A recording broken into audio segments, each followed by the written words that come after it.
one of Suffolk's masterpiece churches, or was, St Andrew's, Covehithe, rebuilt 1752 by the parishioners. This must have been a magnificent church in its days. It must have rivaled Southwold, Blytheborough and all the other churches locally. Absolutely magnificent. Let's take a walk round to the east side of the old nave.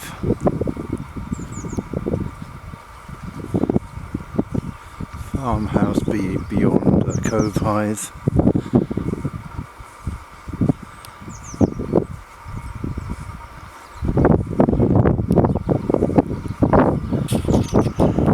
The tower itself is quite magnificent, especially through that archway there.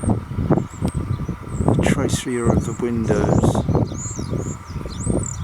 the flushwork of the flint. Absolutely wonderful.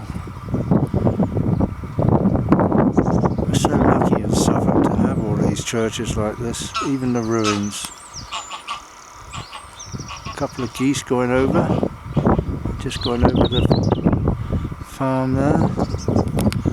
Let's walk around here.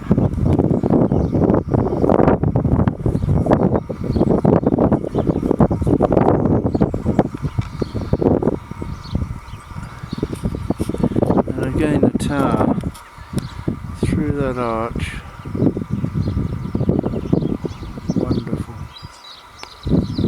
Pity the weather wasn't a little bit better today.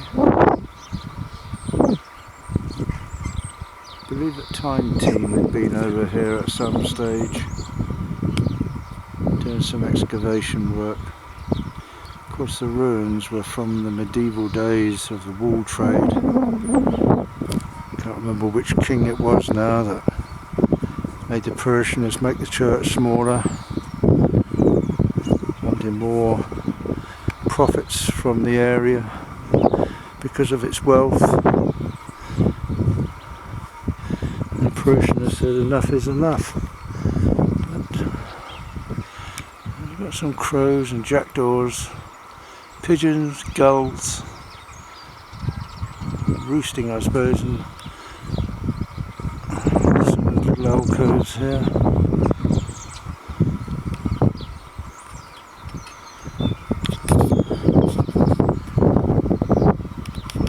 Just looking at the flushwork on the flint here, you can see there for example, very very clever masons these people. Flint knappers. It's as smooth as you can imagine. That is, they must have been the best there was to have done all of this. Just there's a new part of the church. We've got some scaffolding up there at the moment. They're obviously doing some repairs. Again, we've got the flint there, all flush work. Small gravestone now, 1889, no 1885. And the cement. And again the flush work. Put your hand against that there. And it's quite smooth. Southwold is even better. A truly magnificent church, as was. And again a farmhouse. I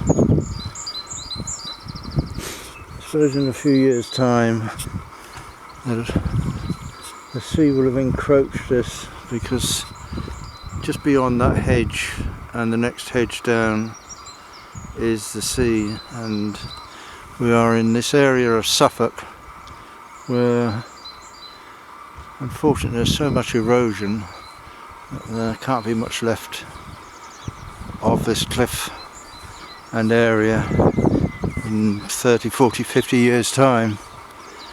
But The new part of the church, the nave, is thatched.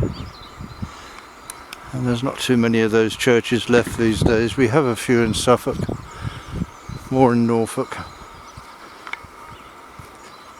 Because I suppose really that there were reed beds around here.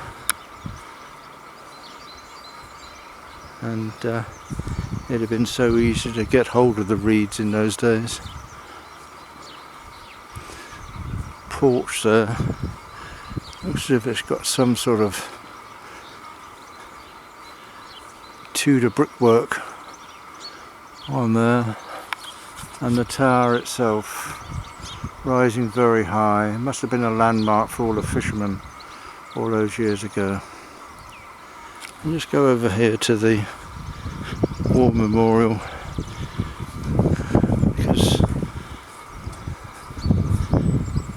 every parish in the country lost people in the First World War.